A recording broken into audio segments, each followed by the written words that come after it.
അസ്സലാമു അലൈക്കും. നമുക്കെല്ലാവർക്കും കടുത്ത ക്ഷീണം തോന്നുമ്പോൾ ആദ്യം ചെയ്യാൻ തോന്നുന്നത് എന്താണ്? നേരെ പോയി കിടന്നുറങ്ങുക അല്ലേ? എന്നാൽ കടുത്ത ക്ഷീണം തോന്നുമ്പോൾ ഒരിക്കലും കിടന്നുറങ്ങരുത് എന്ന് നമ്മുടെ മുത്തുനബി സ്വല്ലല്ലാഹു അലൈഹി വസല്ലമ തങ്ങൾ പഠിപ്പിച്ചിട്ടുണ്ട്. ക്ഷീണം വരുമ്പോൾ നമ്മൾ യഥാർത്ഥത്തിൽ എന്താണ് ചെയ്യേണ്ടത്? ജീവിതത്തിൽ വലിയ മാറ്റങ്ങൾ വരുത്താൻ പോകുന്ന ആ പ്രവാചക വചനം എന്താണെന്ന് ഇന്നത്തെ വീഡിയോയിലൂടെ നമുക്ക് നോക്കാം ഇൻഷാ അല്ലാഹ്. വീഡിയോ മുഴുവനായി കാണാൻ ശ്രമിക്കുക. ലൈക്ക് ചെയ്യാനും ഷെയർ ചെയ്യാനും മറക്കരുത്. ക്ഷീണം കൂടുമ്പോൾ കിടക്കുന്നത് ക്ഷീണം കൂട്ടുകയുള്ളൂ എന്നാണ് ശാസ്ത്രീയവും ആത്മീയവുമായി പറയുന്നത്. പ്രവാചകൻ മുഹമ്മദ് മുസ്തഫ സ്വല്ലല്ലാഹു അലൈഹി വസല്ലമ തങ്ങൾ ചില ലളിതമായ കാര്യങ്ങളിലൂടെ നമുക്ക് ഈ ക്ഷീണത്തെ നിമിഷനേരം കൊണ്ട് മാറ്റിയെടുക്കാം എന്ന് പറഞ്ഞിട്ടുണ്ട്. എന്തൊക്കെ കാര്യങ്ങളാണ് അതിൽ ചെയ്യേണ്ടതെന്ന് വിശദമായി പറയുന്നു. ക്ഷീണമുള്ളപ്പോൾ വുളു ചെയ്യുക, ശുദ്ധിയുണ്ടാകുക.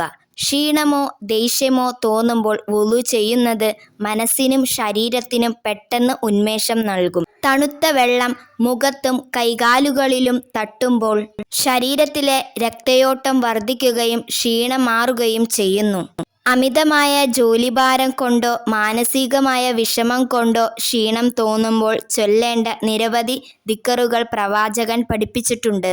ഉദാഹരണത്തിനായി സുബ്ഹാനല്ലാഹ്, അൽഹംദുലില്ലാഹ്, അല്ലാഹു അക്ബർ എന്നിവ 33 തവണ ഫാത്തിമ ബീവിക്ക് പ്രവാചകൻ ക്ഷീണം മാറാൻ ഉപദേശിച്ചു കൊടുത്ത കാര്യമാണിത്.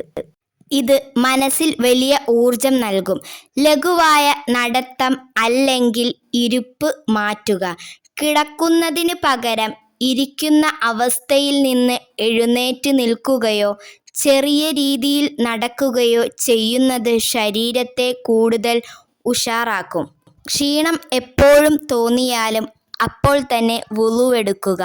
വുളു എടുക്കുന്നതിലൂടെ നമ്മളുടെ ശരീരത്തിൽ നല്ല ഉന്മേഷം ഉണ്ടാവുക തന്നെ ചെയ്യുന്നതാണ്. അതുകൊണ്ട് കൂട്ടുകാരെ, ഇനി കടുത്ത ക്ഷീണം തോന്നുമ്പോൾ മടി പിടിച്ച് കിടക്കാതെ മുത്തുനബി സ്വല്ലല്ലാഹു അലൈഹി വസല്ലമ തങ്ങൾ പഠിപ്പിച്ചു തന്ന ഈ വഴികളൊന്ന് പരീക്ഷിച്ചു നോക്കൂ. തീർച്ചയായും നിങ്ങളുടെ ശരീരത്തിലും മനസ്സിലും വലിയ മാറ്റം അനുഭവപ്പെടും.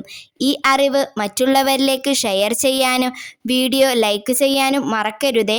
നിങ്ങളുടെ അഭിപ്രായങ്ങൾ താഴെ കമൻറ്റിലായി രേഖപ്പെടുത്തുമല്ലോ. മറ്റൊരു നല്ല വീഡിയോയുമായി വീണ്ടും കാണാം. അസ്സലാമു അലൈക്കും വറഹ്മത്തുള്ളാഹി തആല വബറകാതുഹു.